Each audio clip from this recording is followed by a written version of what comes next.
Hey guys, it's Cameron here with Emerson House Buyers. Every week I bring you tools, tactics, strategies, lessons I've learned, things that have helped me build up a sizable rental portfolio in about 2 years.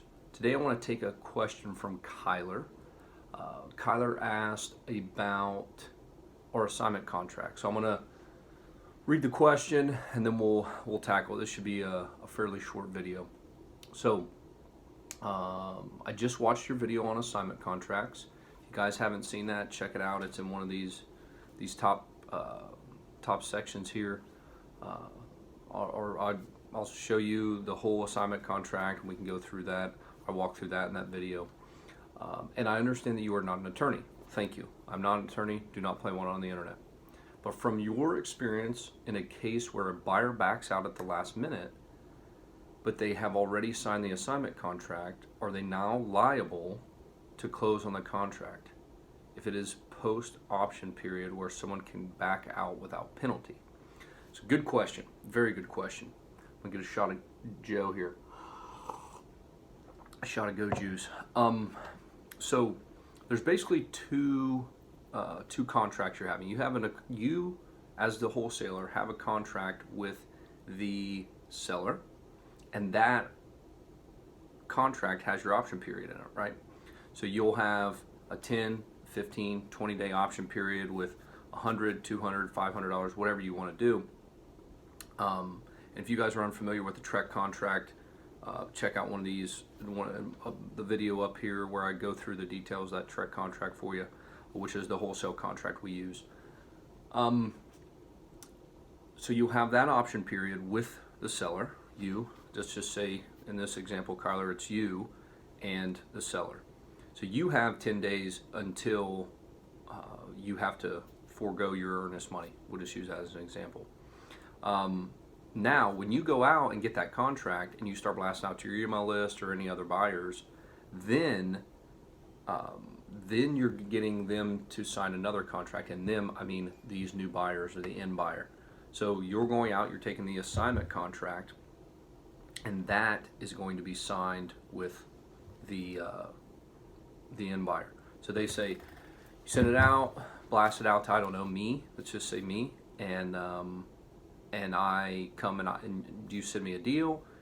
Looks like a great deal. I come out and say, man, this is great. Let's do the deal. You give me the assignment contract. I take that assignment contract and I sign it. Now, at the bottom of that assignment contract is a non-refundable deposit.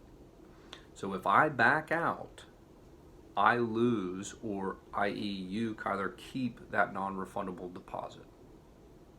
Now, the bad thing about that is, if it's within the 10-day period of option period on your contract with the seller, no big deal.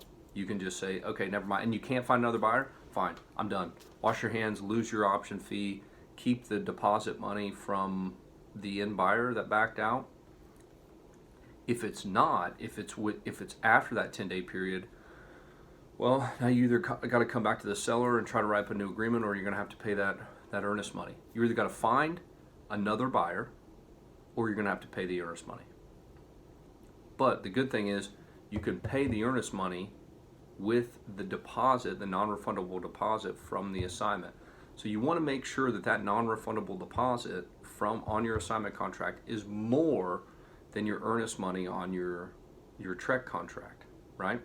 Because if they back out after the option period, you're going to have to pay that earnest money deposit, which we make $1,000 just to make it easy. So you want, which is why I believe we do $2,000 or $2,500 on our assignment contract. So if they back out, we still get some money for our time and messing around with the deal, but we immediately try to find somebody else.